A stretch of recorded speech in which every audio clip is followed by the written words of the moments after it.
इसी तरह जैसे अब आए हैं हम 2020 में, 2018 में इसी तरह जन आंदोलन आया था, लेकिन वो जन आंदोलन पूरे देश का जन आंदोलन नहीं बन पाया था। उसमें इनके प्रति लक्ष्मी नारायण जी और 2-3 मिनिस्टर आए थे, उन्होंने आश्वासन दिया था कि स्वामीनाथन आयोग की रिपोर्ट लागू करने के लिए और जो किसानों के लिए हित में कदम उठाने के लिए बोले चले जाओ, हम एक कमेटी बनाकर जो स्वामीनाथन के ऊपर लागू करेंगे और जो इनका बिजली का जो निजीकरण चल रहा है, किसान के लिए मुफ्त बिजली देंगे, हरियाणा पंजाब की तरह कम दर पर बिजली देंगे। तो वो मीटिंग, वो आंदोलन 2018 का यहीं से समाप्त हो गया था इनके आश्वासन के बाद। तो उसी धोखे को देखते हुए किसान अब हटने के लिए तैयार नहीं। अगर किसान अब हट कर चला गया, घर वापसी होगा, तो दोबारा 50 साल तक कोई इतना जन आंदोलन खड़ा नहीं होगा। हाँ, वो अपने जो कार्यकर्ता हैं और अपने इनके जो पदाधिकारी हैं उनको लेके उत्सव मना रहे हैं। आम जनता थोड़ी ना जा रही है उत्सव मनाने के लिए।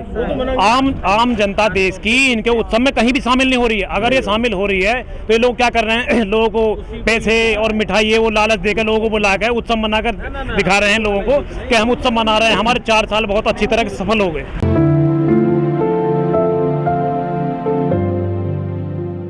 सरकार तो घिरी पड़ी है। सरकार ये देख रही है किस रास्ते से निकल गए हम किसानों को संतुष्ट कर गए, अपने फेवर में कर लें। और किसान सरकार को तो ये काले कानून ये वापस लेने ही पड़ेंगे। सरकार के जो मंत्री हैं, जनप्रतिनिधि हैं, किसी भी स्टेट में जा रहे हैं, उनका घिराव हो रहा, उनका विरोध हो रहा, उनका घर से निकलना बहुत मुश्किल हो रहा है।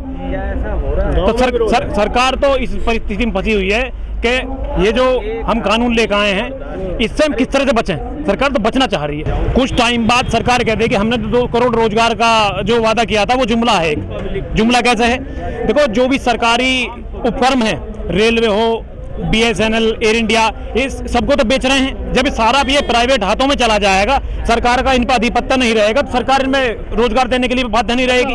भाई BSNL, एयर इंडिया, ये इन्होंने जो सेल लगा रखी है, लेकिन आपका कहना उचित है। जब हमारा किसानों का नंबर आया है, किसान एक ऐसी कौम है जिसने अंग्रेजों को भी आगे बढ़ने से रोक दिया था। जो 1906 में ये नीले कानून की खेती लेकर आए थे, इसमें सरदार भगत सिंह के चाचा और पिताजी ने आंदोलन किया था।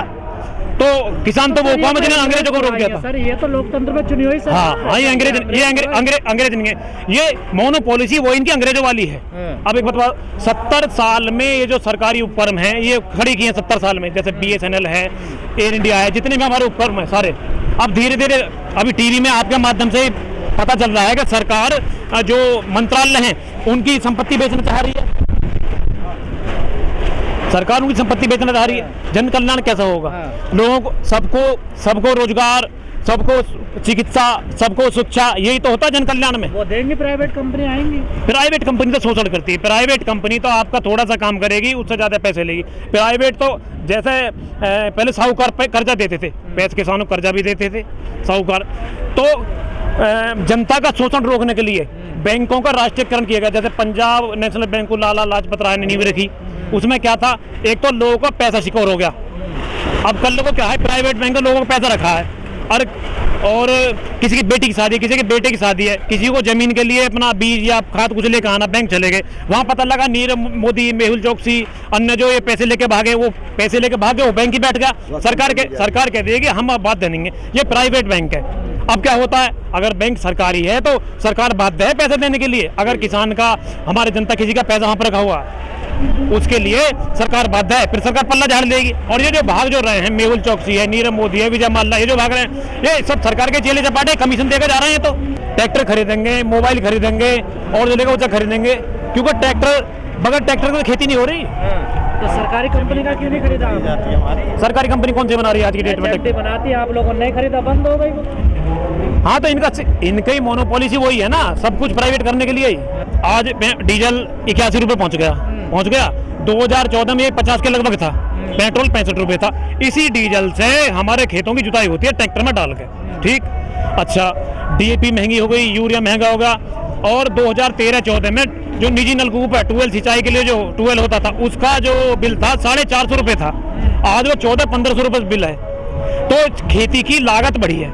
ठीक, और किसान की जो फसल है बहुत कम रेट में बिक रही है। बस रास्ता यही है, हमारे द्वारा चुनी हुई सरकार है। ठीक, चुनी हुई सरकार और 5 साल के लिए हम सरकार चुनते हैं, तो 5 साल में एक दिन डेली रोज कम हो रहा है ना। ठीक, और जनता ने चुन के बैठाई है।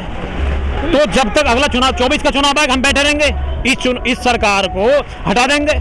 सरकार को इसकी कुर्सी खींचेंगे सरकार की। हाँ तो नेता पर विश्वास नहीं है तो सरकार के नेता इन पर विश्वास नहीं है ना। ये तो सारा किसानों का अपना निजी आंदोलन है। आपने देखा होगा किसान आपस में जो भंडारा लगा रहे हैं और एक साथ बैठ रहे हैं, पंचायत कर रहे हैं। कोई प्रदेश के किसी कोने से किसान आया, कोई किसी कोने से किसान आया, अपने दुख दर्द की सारी बता रहे हैं। कहीं पर धान का बहुत बुरा हाल है, कहीं पर मक्का का बहुत बुरा हाल है, तो किसान अपनी व्यथा गा रहे हैं आपस में। दरअसल इसका तो पूरे देश में विरोध हो रहा है। और जो कुछ चैनल के बंदे हैं जो राष्ट्र हित में वो दिखाना चाह रहे हैं वो तो दिखा रहे हैं, लेकिन कुछ मीडिया ऐसी है जो सरकार हित में है वो उसे नहीं दिखा रही है। अब जैसा लोग कह रहे हैं मोदी लहर है, मोदी लहर है। मोदी की लहर क्या है? मोदी लहर ये है सिर्फ 10 स्टेट में इनकी सरकार है और जो बाकी जो 1-2 स्टेट है उनमें मिलीजुली सरकार है इनकी। 28 स्टेट हैं, 28 स्टेट है। बड़े भी खत्म हो जाएंगे, बड़े कहाँ बचे? जब जनता यहाँ त्राहिमाम कर रही है, जनता यहाँ परेशान है। जब इनके प्रतिनिधि अपने क्षेत्र में, अपने गांव में चुने हुए प्रतिनिधि अपने ये मीटिंग नहीं कर सकते, अपने गांव में नहीं जा सकते। हरियाणा के लोगों ने मुख्यमंत्री मनोहर लाल जी खट्टर जो हैं उनका हेलीकॉप्टर दुष्यंत जी अपने क्षेत्र में नहीं जा सकते। पर सरकार तो बचा ली ना उन्होंने, इस बात को तो कहो। सरकार बचा ली, सरकार ने बचा ली। जितने भी प्रतिनिधि जनता ने चुन के बैठे हैं सब जनता को धोखा ही तो दे रहे हैं। ये सब मलाई, जनता को झूठ बोल के बहका के मलाई मार के ये मंत्रालय में ऐसी कुर्सी बैठे हैं। आपको भी दिखाई दे रहा होगा पूरे प्रदेश से किसान आ रहा है। कुछ किसान ऐसे हैं, अब ये चल रहा है जैसे कहीं कुछ क्षेत्र में गेहूं कटाई चालू हो गई है, कुछ किसान कटाई कर रहे हैं गेहूं की, सरसों की, चने की, गन्ने की बुवाई चालू हो गई है और जो कर चुके हुए आ रहे हैं। इस तरह से शेड्यूल चल रहा है हमारे यहाँ पे।